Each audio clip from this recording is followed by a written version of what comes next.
ABS high-pressure hoses are used to deliver braking force to the brake pads via hydraulic pressure and brake fluid. It is important for brake hoses to be flexible to enable the driver to steer and brake effectively, as well as maneuver over and around obstacles. Brake hoses can typically be found between the wheels, axles, and the frame. If you have a faulty brake hose, leaks in either lines or hoses can be visually seen or felt by running your hand along exposed lines. It might also make the caliper stick in one position. Your car might veer to one side. You may hear squealing noises when you brake. Your brake pedal might come back up a lot more slowly than usual if the hose doesn't manage its fluid flow correctly. It will turn on the check engine light on your dashboard and store the anti-lock braking system related error codes. Stop driving if your anti-lock brake system high-pressure hose is failing, and repair your vehicle immediately.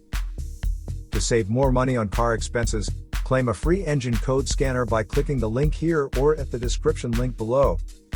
You're also welcome to leave comments below. Our mechanic professionals will answer them shortly. Don't forget to like and subscribe to our channel. Thanks again for watching this video.